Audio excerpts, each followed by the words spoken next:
समझी जी, उपस्थित भाई तथा नहीं, समवाय सूत्र का हमारा वाचन चल रहा है। इसके अंतर्गत हमने 4 चैप्टर की चर्चा कंप्लीट की। फर्स्ट चैप्टर के अंतर्गत हमने एक संख्या से संबंधित जानकारी की, सेकेंड चैप्टर में 2 संख्या से संबंधित, तीसरे में 3 संख्या से संबंधित, चौथे में 4 संख्या से संबंधित हमने चर्चा की।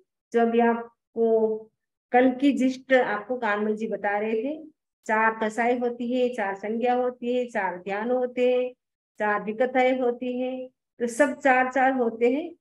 उसकी चर्चा हमने कल सुनी थी। आज हम सुनेंगे इस 5वें चैप्टर में 5 संख्या से संबंधित चीजों को हम सुनेंगे। तो 5 कौन कौन सी चीजें होती हैं?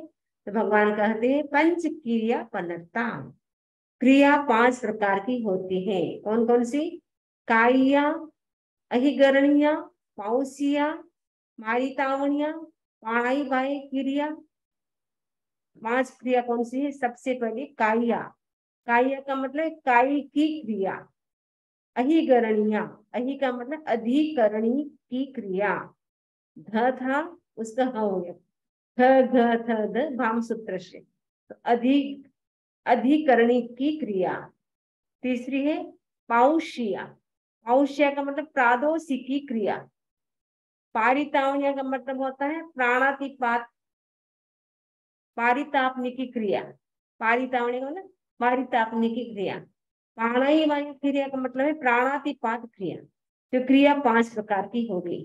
तो क्रिया का मतलब क्या होता है? क्रिया का मतलब होता है चेष्टा करना। जो शरीर से जो भी हम चेष्टा करते हैं वो सब काय की क्रिया हो जाएगी। तो मन से वचन से हम एक्टिविटीज करते हैं, तो क्रिया करने से क्या होता है? आश्रव का आना होता है, यानी कर्म का बंधन होता है। क्रिया है कर्म बंधन का मूल कारण है। जितनी जितनी हम क्रिया करते हैं उससे क्या होता है? कर्म का बंध होता रहता है। इसीलिए हमें क्रिया कितनी हम कम कर सकते हैं उसके ऊपर हमें ध्यान देना है। तो काय की क्रिया क्या करती है? काया के माध्यम से जो भी हम करते हैं वो काय की क्रिया है। अहिगरणीय, अहिगरणीय का मतलब है शस्त्र। जैसे चक्कू है, भाला है, बंदूक है, जो शस्त्र के निर्माण आदि करने की जो क्रिया है उसको कहते हैं अधिकरण की क्रिया। यानी शस्त्र से जो भी हम क्रिया करेंगे उससे जो पाप लगेगा वो अधिकरण की क्रिया है। पाउशिया का मतलब है द्वेष। तो द्वेष, ईर्ष्या जो भी हमारे भीतर होती है, जेलेसी होती है, द्वेष भाव होता है, उससे जो भी कर्म का बंध होता है वो पाउष्य क्रिया यानी प्रादोषिकी क्रिया कही जाती है। पारितावण्या, पारितावण्या का मतलब होता है परिताप देना, कष्ट देना, दुख देना। ऐसे शब्दों का प्रयोग करना, सामने वाले व्यक्ति को कष्ट होता हो। ऐसे व्यक्ति, कोई भी प्राणी है उसको हम अपने हाथों से मारते हैं, पेट से कुचलते हैं, उनको कष्ट होता है, वो होता है पारितापने की क्रिया। पाणाई वाई क्रिया, प्राणाई वाई क्रिया प्राणातिपात यानी जीव की हिंसा करना। इसमें तो पारितावण्य क्रिया में क्या था? उसमें हम जीव को कष्ट देते थे। इसमें हम प्राणातिपात क्रिया में तो हम जीव को मारते हैं। तो जीव को यदि हम मारते हैं तो वो भी क्या है? प्राणातिपात क्रिया हमें लगती है। ये जो 5 प्रकार की क्रिया है, 5 प्रकार की क्रिया से कर्म का बंध होता है। ठाणंग सूत्र है उसमें 25 प्रकार की क्रिया का उल्लेख मिलता है। प्रज्ञापना सूत्र उसमें 10 प्रकार की क्रिया का उल्लेख मिलता है। और समवाय सूत्र है इसमें 5 प्रकार की क्रिया का उल्लेख किया गया है। तो क्रिया का मतलब समझ गए कि क्रिया का मतलब जो भी हम एक्टिविटीज करते हैं उसे जो कर्म का बंधन होता है उसी क्रिया कहा जाता है। क्रिया से निरंतर आश्रव होता रहता है। आश्रव का मतलब कर्म का बंधन होता रहता है। नेक्स्ट है पंच महवया पन्नता, महाव्रत 5 कहे गए हैं। तंजहा जैसे सब्बाओ पाणाई बायो वेरमणम, सब्बाओ ने सब प्रकार के प्राणातिपात का वेरमण त्याग करना, यानी सब प्रकार के जीवों की हिंसा का त्याग किया जाता है। वो पहला महाव्रत है जिसको हम बोलते हैं अहिंसा महाव्रत।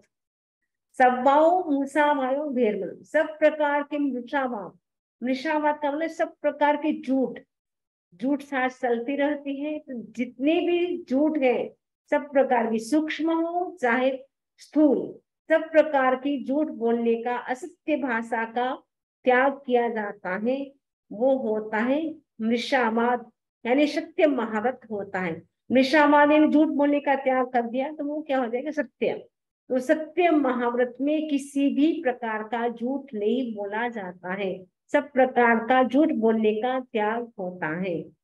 सब्बाओ अधिन्ना दानो भीरमन, अधिन्ना दानो मतलब तीसरा महाव्रत है अदत्ता दान से वीरमण होना, यानी अचौर्य महाव्रत।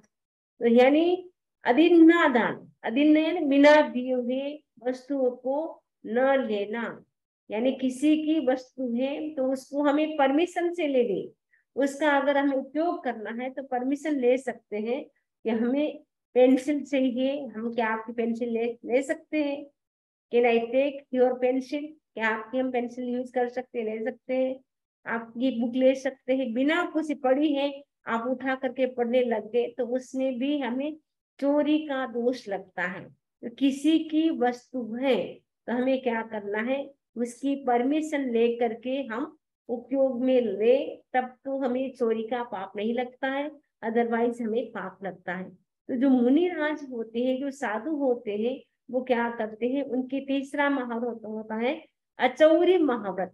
उसमें सब प्रकार के अदत्तादान यानी बिना दी हुई वस्तु को ग्रहण करने का वो त्याग करते हैं। चौथा है सब्बाओ मेहुनाओ भेरमन, सब प्रकार के मैथुन सेवन करने का त्याग करते हैं। मैथुन कहाँ कहाँ सेवन किया जाता है, मनुष्य गति में, देव गति में और तिरंज गति में। देव संबंधी, तिरंज गति में जो पशु पक्षी होते उससे संबंधित, और मनुष्य से संबंधित जो भी मैथुन है, उन सब प्रकार के मैथुन सेवन करने का 3 करण 3 योग से त्याग किया जाता है। तो चौथे महाव्रत का नाम है ब्रह्मचर्य महाव्रत। संभाव परिग्रहो वेरुण, सब प्रकार के परिग्रह से विरत होते हैं, यानी साधु होते हैं वो किसी भी प्रकार का परिग्रह नहीं रखते हैं। यानी जो परिग्रह रखते हैं, आप कहेंगे कपड़े तो पहनते हैं, पात्रे रखते हैं, तो वो परिग्रह नहीं है, वो उनकी जरूरत है उतना ही वो रखते हैं, अनावश्यक किसी भी प्रकार का संग्रह नहीं करते। ना उनका बैंक बैलेंस होता है, ना उनके पास मनी होता है, कुछ भी नहीं होता है। केवल जरूरत है उनको ड्रेस पहनने के लिए, तो उनके नियम होता है साधु के, 2 ड्रेस से ज्यादा नहीं रखना, 3 पात्र से ज्यादा नहीं रखना, एक ओघा रखना, कुंजनी रखना, मूंगपत्ती रखना, माला रखना, जो पढ़ने के लिए थोड़ी बहुत बुक रखना, डायरी रखना, बस कुछ उनको जितनी जरूरत है उतना ही परिग्रह रखते हैं। बाकी सब प्रकार के सोना चांदी जो भी बैंक बैलेंस है उन सब का उनको 3 करण 3 योग से त्याग होता है। तो साधु के लिए कहा जाता है अपरिग्रही, यानी 5वां महाव्रत है जिसका नाम है अपरिग्रह महाव्रत। तो महाव्रत के भी 5 प्रकार हैं, क्रिया के भी 5 प्रकार हैं, क्योंकि इसमें 5 से संबंधित संख्या का ही वर्णन किया जाएगा, इसलिए 5 के बारे में ही इसमें चर्चा की जाएगी। नेक्स्ट है पंच काम गुणापन्नता। काम गुण 5 है, कौन कौन से, सद्दा, सद्दा यानी शब्द, शब्द से सद्दा बन गया, रुआ रूप, रूप से रुआ बन गया, रसा रस, गंधा गंध, भाषा यानी स्पर्श। ये 5 प्रकार के काम गुण हैं, क्योंकि ये 5 प्रकार के काम गुण ऐसे हैं जिससे कर्म का बंध होता रहता है। क्योंकि शब्द, शब्द हम कहाँ से सुनते हैं, कान से सुनते हैं, तो कान में अच्छे शब्द भी आते हैं, बुरे शब्द भी आते हैं। अच्छे शब्द आते हैं उसके प्रति तो हम राग करते हैं, प्रियता का भाव करते हैं। जो बुरे शब्द हैं जो हमें अच्छे नहीं लगते उनके प्रति हम द्वेष करते हैं, तो राग और द्वेष हो जाते हैं, उससे भी कर्म का बंध होता है। तो आचार्य महाप्रज्ञ जी कहते थे सब केवल सुनो, सुन रहे तो उसके प्रति न अटैच करो, न राग करो न द्वेष करो, केवल सुनो। आचार्य तुलसी ने आप अध्यात्म पदावली लिखी है, उसमें कहा है शक्य नहीं है शब्द न सुनना, खुले श्रोत्र के जब है द्वार। सत्य यही यही है, होन शब्द में द्वेष राग का अनुसंचार।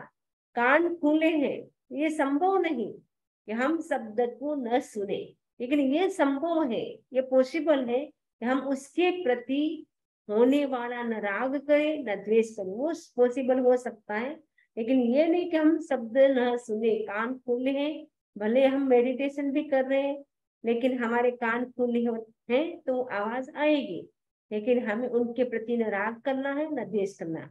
वैसे ही रूप के बारे में बताया गया, आंखें हमारी खुली हैं, उसके सामने अलग अलग दृश्य आएंगे, लेकिन उसके प्रति हमें राग भाव नहीं करना है। कोई अच्छी चीज देख, अरे वाह क्या अच्छी है, और अरे कितनी गंदी है, तो हम क्या करते हैं, रूप को देख करके भी हम उसके प्रति राग कर लेते या द्वेष कर लेते। वैसे रस यानी टेस्ट, खाना खाते समय यदि कोई चीज आपको टेस्टी लगती है तो बार बार तारीफ करते जाते हैं और खाते जाते हैं, वाह क्या टेस्टी बनाई है, बहुत अच्छी चीज बनाई है, उसकी हम प्रशंसा करते, तारीफ करते हैं, तो उसके प्रति हमारा राग का बंधन हो गया, राग हो गया। और यदि हमें अच्छी नहीं लगती तो हम क्या करेंगे, द्वेष करेंगे, अरे आपको बनाना ही नहीं आता, कैसी बनाती है, आपके हाथ से कोई चीज अच्छी नहीं बनती, तो हम द्वेष करेंगे। तो राग और द्वेष ये दोनों ही कर्म बंधन के कारण है। गंधा, स्मेल भी अच्छी आती है तो अच्छी लगती है, यदि बदबू आ रही है तो बोलेंगे अरे कितनी बदबू आ रही है, यहाँ नहीं बैठना चाहिए, तो उससे भी राग द्वेष हो जाता है। भाषा यानी स्पर्श, स्पर्श भी एक सॉफ्ट होता है, एक हार्ड होता है, उसके प्रति भी हमारे राग द्वेष हो सकता है। यदि हमें केवल ज्ञान को प्राप्त करना है तो हम क्या करें, केवल सुने, केवल देखे, केवल टेस्ट ले, केवल स्मेल को सूंघे, केवल स्पर्श करे, लेकिन उसके प्रति न राग करे न द्वेष करे, तब वीतराग अवस्था आ सकती है। बड़ा कठिन, लेकिन हम प्रैक्टिस करें तो थोड़ा तो हम कर ही सकते हैं। तो कोशिश करें कि दिन में हम 5 जो काम गुण है उनके प्रति हम कितना कितना हम ध्यान रख सकते हैं। तो वो आप कोशिश करना है, अभ्यास करना है, तो हम कोशिश करेंगे, वो केवल ज्ञान तक हम पहुंच सकते हैं, वीतराग दशा तक पहुंच सकते हैं। वो करने में बहुत टाइम लग सकता है, लेकिन प्रैक्टिस करना शुरू करें तो एक दिन हम मंजिल तक भी पहुंच सकते हैं। पंच आसव द्वारा कनत्ता, पंच यानी 5, आसव यानी आश्रम, आश्रम दारा का मतलब द्वार, 5 आश्रम द्वार कहे गए हैं। गेट, जिसको द्वार को गेट बोलते हैं, तो आश्रम यानी आना, किसका आना, कर्म का आना। तो कर्म के आने के 5 गेट हैं, कौन कौन से, मिच्छत्तम, मिच्छत्तम यानी मिथ्यात्व, सबसे बड़ा गेट है मिथ्यात्व का, क्योंकि जब तक मिथ्यात्व रहेगा तब तक संसार परिभ्रमण चालू रहेगा, तब तक मोक्ष नहीं होगा। यदि मोक्ष हमें जाना है, यदि हम मोक्ष जाना चाहते हैं, हमें सबसे पहले कौन से गेट को बंद करना है, मिथ्यात्व के गेट को बंद करना है। मिथ्यात्व ही संसार में नचाता है, भटकाता है। तो मिथ्यात्व जब तक नहीं जाएगा तब तक संसार परिभ्रमण समाप्त नहीं होगा। तो हम बाकी बातों पे बहुत ध्यान देते हैं, लेकिन मिथ्यात्व हमारा गया या नहीं उस पर हम कम ध्यान देते हैं, क्योंकि मिथ्यात्व अवस्था में जो भी हम क्रिया करते हैं उसमें उतना लाभ नहीं होता है। एक सम्यक अवस्था में जो हम क्रिया करते, जो हम धर्म करते, उसमें बहुत ज्यादा लाभ होता है। मिथ्यात्व जीव करोड़ों वर्ष तक तपस्या करता रहे, उतना लाभ नहीं होगा जितना सम्यक जीव है, वो थोड़ी सी भी तपस्या करेगा उससे बहुत ज्यादा लाभ होगा। कहा जाता है सम्यक जीव एक लौकाशी तप करता है और मिथ्यात्व जीव कंटिन्यूस 6 मंथ तक तपस्या करता है, दोनों को बराबर लाभ। यानी मिथ्यात्व अवस्था में जो तपस्या भी की जाती है, जो सामायिक की जाती है, जो व्रत का पालन किया जाता है, उसमें निर्जरा होते हैं, लेकिन बहुत कम होते हैं। और सम्यक अवस्था में जो भी हम त्याग करते हैं उसमें बहुत ज्यादा निर्जरा होती है। तो ताम्ली तापस का एग्जाम्पल कई बार सुना है आपने, कि ताम्ली तापस ने इतनी तपस्या की, इतनी तपस्या की, भगवती सूत्र में कहा है कि 7 जीव मोक्ष हो जाए, 7 जीव का, इतनी तपस्या की, लेकिन उसके पास क्या था? मिथ्यात्म था। मिथ्यात्म होने के कारण वो केवल स्वर्ग तक जा सका, मोक्ष नहीं हो सका उनका, क्योंकि उस मिथ्यात्व अवस्था में जो भी हम तपस्या करते हैं, जो भी हम व्रतों का पालन करते हैं, उससे हमें स्वर्ग तो मिल सकता है, लेकिन मोक्ष नहीं मिल सकता है। तो मोक्ष की प्राप्ति के लिए हमें क्या करना है? मिथ्यात्व को सबसे पहले हमें दूर करना है। दूसरा है अविरति। अविरति का मतलब है अव्रत, यानी अव्रत के माध्यम से भी निरंतर कर्म का बंधन होता है। अव्रत तो हम काफी उसके प्रति जागरूक है। व्यक्ति क्या करता है? संवर करता है, सामायिक करता है, उपवास करता है, एकासन करता है। अव्रत के गेट को तो काफी हम बंद करने की कोशिश करते हैं, लेकिन उससे पहले मिथ्यात्व है, उसको हमें जरूर बंद करना है, क्योंकि मिथ्यात्व अवस्था में जो भी हम करेंगे उतना लाभ नहीं होगा। इसलिए सम्यक दर्शन को हमें प्राप्त करना है।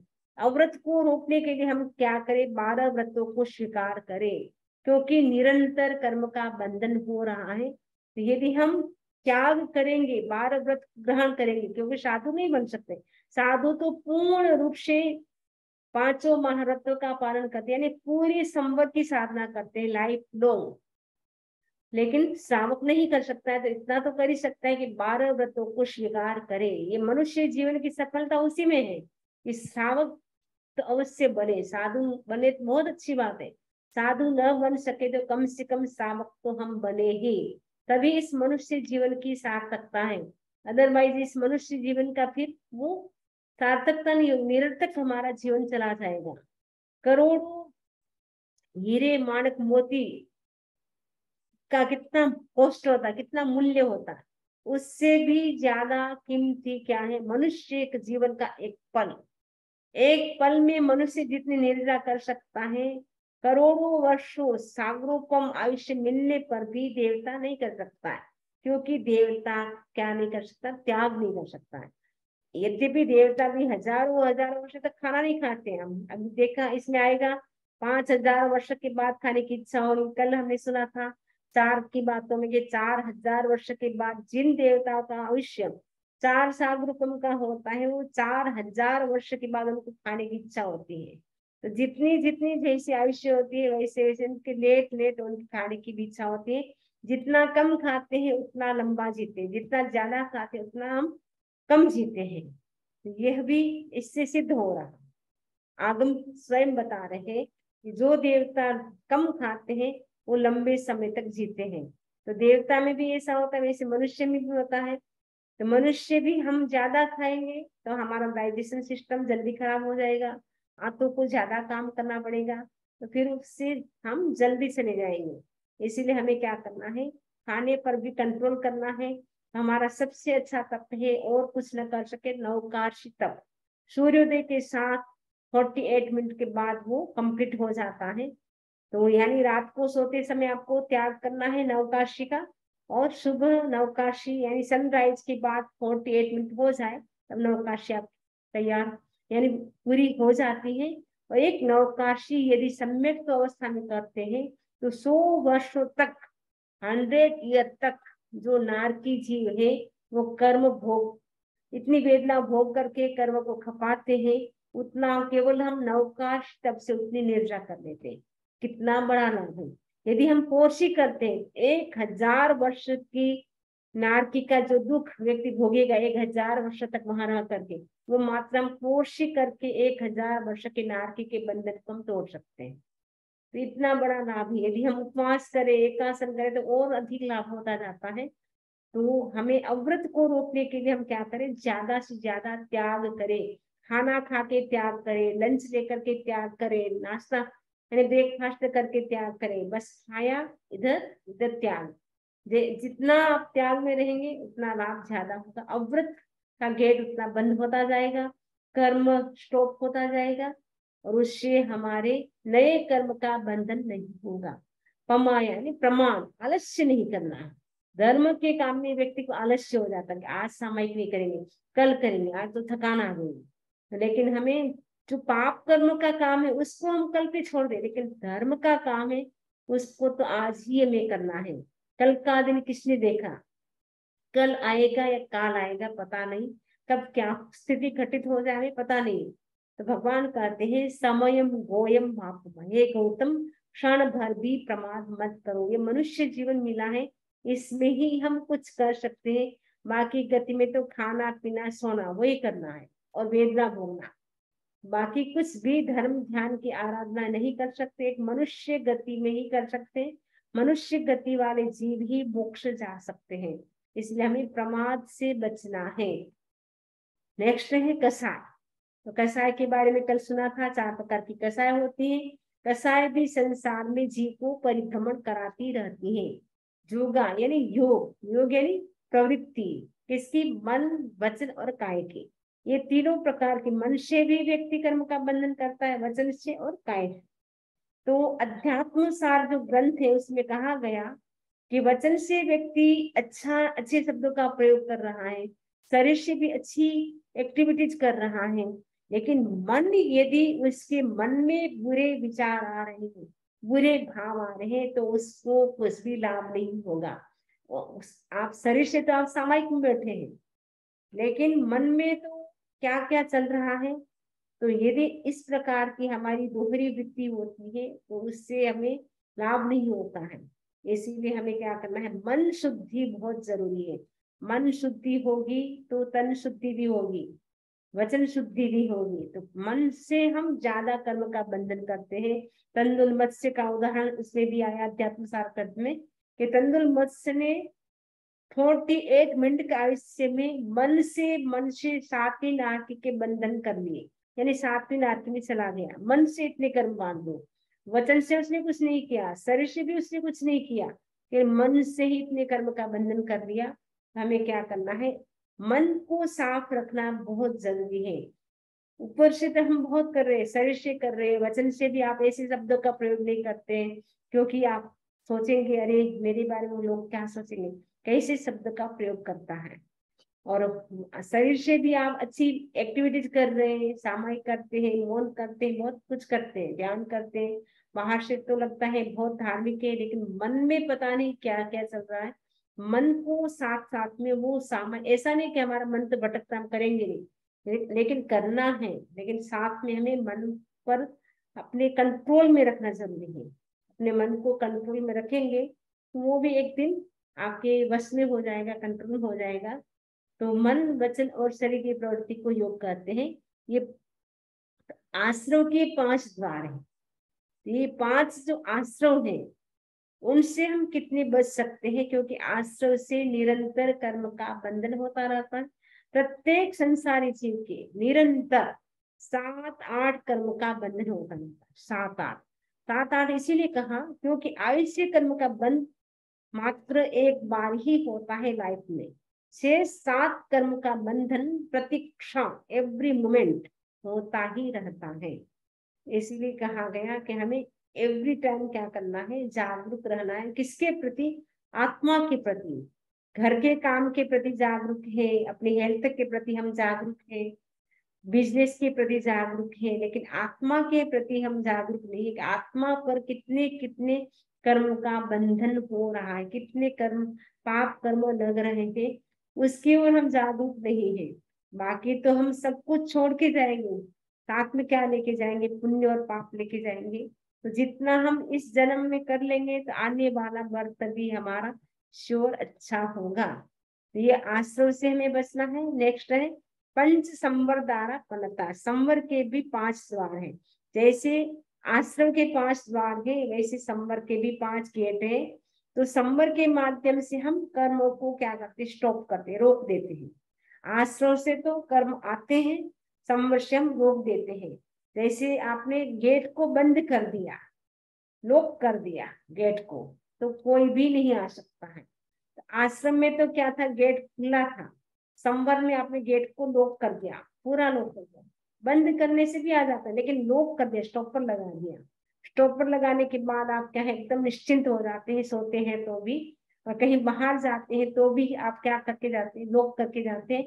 लॉक करने के बाद भी आप खींचते हैं दरवाजा, कहीं बंद बराबर बंद तो हुआ या नहीं, क्योंकि आपके मन में भय रहता है कहीं चोरी न हो जाए। तो संवर से क्या होता है, कर्म जो बाहर से आ रहे थे नए कर्म का जो बंधन हो रहा था वो रुक जाता है। वो कब होता है? संवर करने से, यानी त्याग करने से वो होता है। तो पहला वेद है संवर का सम्मतम। सम्मतम यानी सम्यक्त्व। सम्यक्त्व यानी मिथ्यात्व चला गया तो क्या आ जाएगा? सम्यक्त्व आ जाएगा। तो सम्यक्त्व आने से काफी कर्म तो अपने आप ही रुक जाते हैं। दूसरा है विरयी, व्रत। व्रत किया तो अपने आप कर्म रुक गया जो बाहर से आ रहे थे। ये व्रत की साधना आपको बताई कि 14 नियम है, वो प्रतिदिन कर सकते हैं। 12 व्रतों की साधना कर सकते हैं और खा पी के त्याग कर सकते हैं। वो आपको व्रत की साधना ऐसे करनी है। अपमत्तया, अपमत्तया का मतलब अप्रमाद, यानी एक क्षण भी प्रमाद नहीं करना है। जितना हो सके, आप बोलेंगे हम तो गृहस्थ हैं उतना नहीं कर सकते, तो जितना हो सकता है मैक्सिमम आपको उपयोग करना है मनुष्य जीवन का। अकषाय यानी कषाय से बचना है, जो क्रोध, मान, माया, लोभ, ये जो 4 कषाय है जो हमारी आत्म जो संपत्ति है आत्मा की, उसको लूट रहा है। एक प्रकार के लुटेरे है कषाय, वो लुटेरे कहा जाता है। ये जो 4 प्रकार के जो लुटेरे है, वो हमारी जो आत्मा की जो शक्ति है उसको क्या करता है? खर्च कर देता है। तो हमें क्या करना है? अकसाई बनना है। अकसाई कब हो सकता है व्यक्ति? वीतराग जब बनता है तब अकसाई बन सकता है।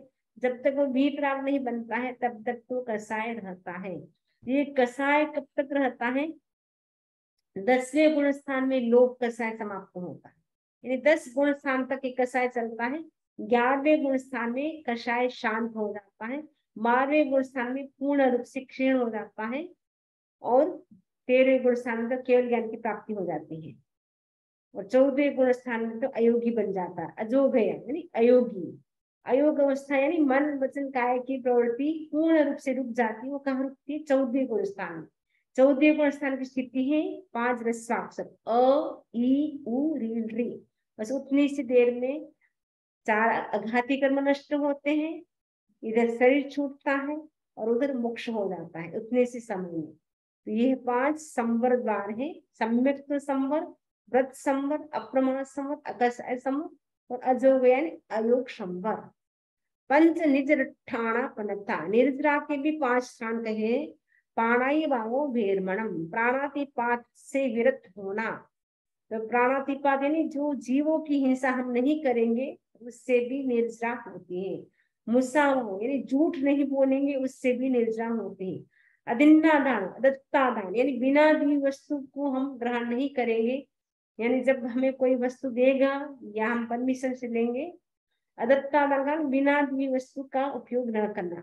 मैथुनाओं का मतलब मैथुन से विरत होना, यानी अपनी पत्नी पति के अतिरिक्त संसार के जितने भी हैं भाई बहन है, मेरे माता पिता है, उस रूप में मानना है। परिग्रहो में परिग्रह से विरत होना है। पंच समियो, समिति भी 5 है। समिति का मतलब है जो भी हम क्रिया करते हैं उसके प्रति हमें सावधान रहना है। माइंडफुलनेस के साथ हमें काम करना है, यत्ना से काम करना है। तो समिति का मतलब है जो भी हम काम करें वो सावधानी से करें, जागरूकता से करें, यानी आज का शब्द है माइंडफुलनेस के साथ हम काम करें। इरिया समिति यानी चलते समय भी हम सावधानी से चले। भाषा समिति, बोलते समय भी हम सावधानी से बोले कि हम कौन से वर्ड्स का प्रयोग कर रहे हैं। ऐसा समिति यानी गवेषणा करें, क्योंकि कोई भी वस्तु होती है उसकी खोज करते हैं, या साधु साधु होते हैं वो भिक्षा की खोज करते हैं, वो भी सावधानी से करें। आयन भंड मत्त निखेवना सनी, आयन भंड मत्त का मतलब आदान भंड मत्र।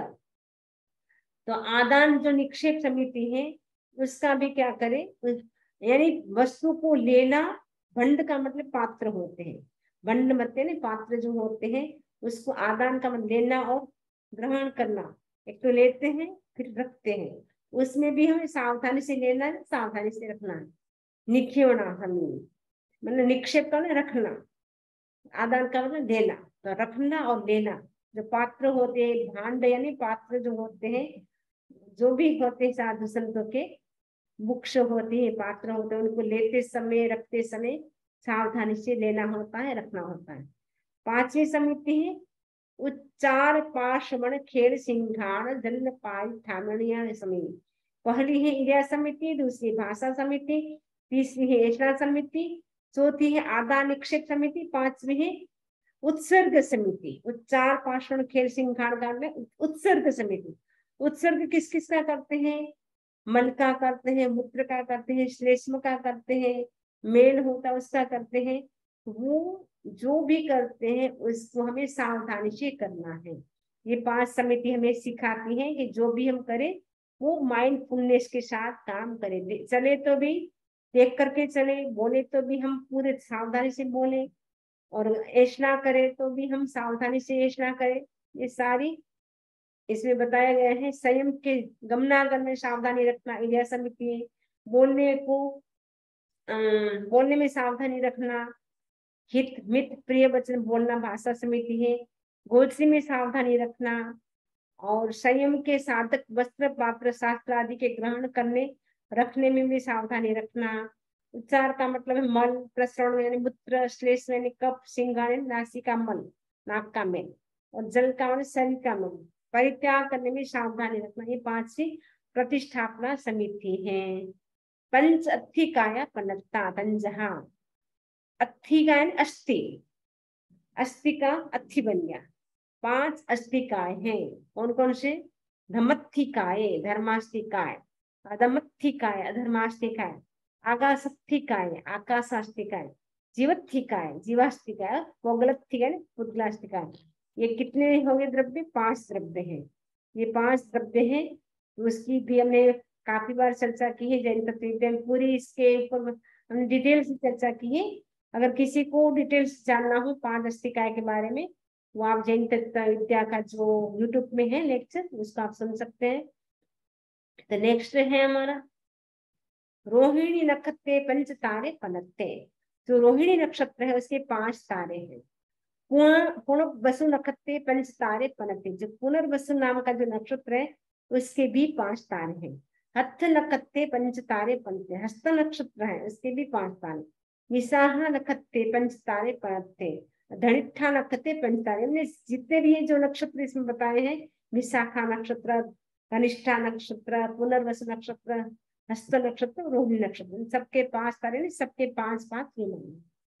इमीशेणम ऋण पभाय पुडवी अत्यगयाणम नेरियाणम पंचपलियोगमायम ठी पनत्ता। कुछ रत्न प्रभा पृथ्वी के जी ऐसे हैं, नारद की जी ऐसे हैं जिनकी स्थिति 5 पल्योपम की है, और कुछ ऐसे जीव हैं जिनकी पंच सागोपम थी पनत्ता, 5 सागोपम की स्थिति है। असुर कुमाराणम देवाणम अत्यगयाणम पंचपलियोगमायम थी पनत्ता। असुर कुमार देव हैं, उनमें से कुछ देव ऐसे हैं जिनकी स्थिति कितनी? 5 पल्योपम की है। सोहमी साणेशु कप्पेशु अत्यगयाणम देवाणम पंच पल्योगमायम थी पनत्ता। जो सौधर्म देवलोक हैं, वहां के जो देव हैं उनमें कुछ देव ऐसे हैं जिनकी स्थिति कितनी है? 5 पल्योपम की कही गई है। शरण कुमार माहिन देशु कप्पेशु अत्यगयाण देवाणम पंच सागरोवाम थी पनत्ता। जो सनत कुमार महेंद्र कल्प जो देव है, सनत कुमार तीसरा देवलोक है, महेंद्र कल्प चौथा देवलोक है, वहां के देवताओं की स्थिति 5 सागरोपम की। कुछ देवता ऐसे जिनकी स्थिति 5 सागरोपम की कही गई है। जे देवा वायम सुवायम वायावत्तम वायपभम वायकंतम वाय वन्नम वाय लेसम वाय झेणम वाय सिंगम वाय शिठम वायुकूडम वायु वाउत्तर वणिन सगम सुरम सुसुरम सुरावर्तम सुरपभम सुरकंतम सुरवन्नम सुरलेशम सुरक्षेणम सुरसिंगम सुरचित्तम सुरकूडम सुरुत्तरवणिन वणिन सगम देवेम विमानम देवत्ताय उबन्ना तेसेनम देवाणम उकोसेणम पंच सागरवायम थी पन्नत्ता। ये सारे विमान के नाम हैं। तो इन विमानों में जो देव उत्पन्न होते हैं उनकी स्थिति भी कितनी है? 5 सागरोपम की है। तेनम देवा पंचनम अद्दमासाणम आणमंतिवा पाणमंतिवा। वो देव होते हैं वो 2.5 महीने से श्वास लेते हैं। 2.5 महीने से, तो 2.5 महीने से श्वास लेते, एक श्वास लेते हैं, यानी लेना और छोड़ना उसको एक मानेंगे, इनहेल और एक्सहेल। 2.5 महीने में एक श्वास को वो कंप्लीट करते हैं। आणमंतिवा पाणन, उस श्वास लेते हैं, मानदेन उस मन श्वास लेना, पाणन छोड़ते हैं। उत्संसन्ति उच्छ्वास लेते हैं यानी श्वास लेते हैं, निसंसने निश्वास छोड़ते हैं, नहीं श्वास को छोड़ते हैं। वो कितने महीने से करते हैं? 2.5 महीने से। क्योंकि इनकी स्थिति कितनी है? 5 सागरोपम की है। जिन देवताओं की स्थिति 5 सागरोपम की वो ऐसे करते हैं। जिनकी कल सुना था 4 सागरोपम की स्थिति थी, वो 2 महीनों से श्वास लेते हैं। यानी 1 सागरोपम वाले जो देवता थे वो 15 दिन से श्वास लेते थे। 2 सागरोपम वाले 1 महीने से, 3 सागरोपम वाले 1.5 महीने से, 4 सागरोपम वाली स्थिति जिनकी है वो 2 महीने से, 5 सागरोपम की जो स्थिति है वो देवता कितने महीने से श्वास लेते हैं? 2.5 महीने से लेते हैं और छोड़ते हैं।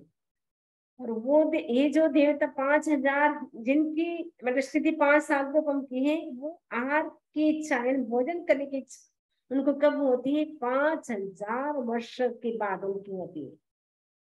कल हमने सुना था 4 सागरोपम की स्थिति थी, वो 4,000 वर्ष के बाद आहार करने की इच्छा करते थे। यहाँ पे इन देवों की स्थिति 5 सागरोपम की जिनकी है बताइए, वो 5,000 वर्ष के बाद उनकी इच्छा होती आहार करने की। कितने भव सिद्धिक ऐसे जीव हैं जो 5 भव ग्रहण करके सिद्ध होंगे? कल सुना था कि 4 भव ग्रहण करके, और कितने ऐसे जीव हैं जो 5 भव ग्रहण करके सिद्ध हो जाएंगे, बुद्ध हो जाएंगे, कर्मों से मुक्त हो जाएंगे और परम निर्वाण को प्राप्त होंगे और सब दुखों का अंत करेंगे। तो 5वां जो स्थानक है, 5वां चैप्टर है सम्मान सूत्र का, वो भी आज हमारा कंप्लीट हो गया है। अब इससे संबंधित किसी को कोई प्रश्न हो तो पूछ सकते हैं। इसी आशा के साथ ओम अरहम ओम अरहम। वंदना, एक छोटा सा सजेशन वंदना, 5 हाँ, मिनट ध्यान का प्रयोग करने के बाद क्वेश्चन आंसर रखते हैं क्या, ताकि लोगों को अगर निकलना भी है तो चलेगा? ओके, कर सकते हैं, कोई दिक्कत नहीं। ठीक है मम्मी। चलिए 5 मिनट के लिए हम श्वास का प्रयोग करते हैं, क्योंकि अभी हम सुन रहे हैं कि जिस देवता की स्थिति 5 सागरोपम की होती है, सुना कि वो 2.5 महीने से श्वास लेते हैं। आप 1 मिनट में कितने श्वास लेते हैं काउंट करना है। आंखें बंद, श्वास बंद। सबसे पहले हम 3 बार हम महाप्राण ध्वनि करेंगे ताकि हमारा माइंड कंसंट्रेट हो जाए। श्वास भरे, इनहेल,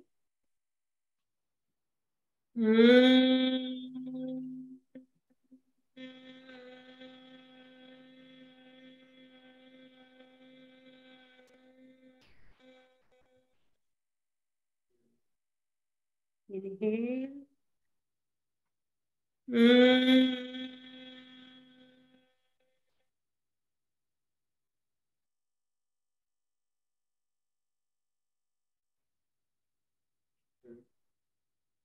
इनहेल,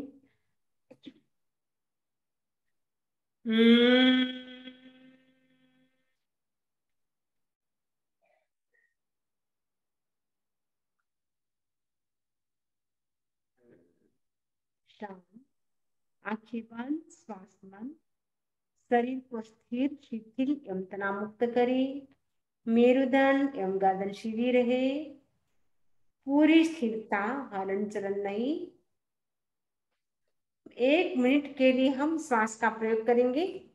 मैं जब बोलूंगी स्टार्ट तब आप काउंट करना शुरू करेंगे।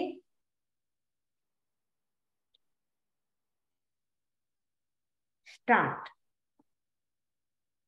Inhale and exhale. एक सांस गिना जाएगा, लेना और छोड़ना।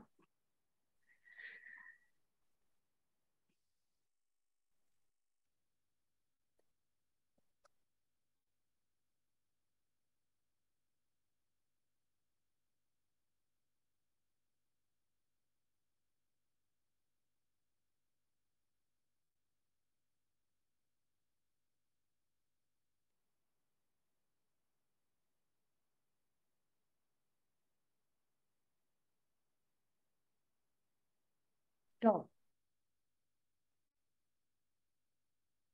वापस हम करते हैं दूसरी बार। अपना काउंट करके रखेंगे, फिर लास्ट में बताएंगे कितने श्वास आए। स्टार्ट। Inhale and exhale. श्वास ले, श्वास छोड़े।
Stop. Inhale and exhale. 2-3 लंबे गहरे श्वास ले, लंबे गहरे श्वास छोड़े।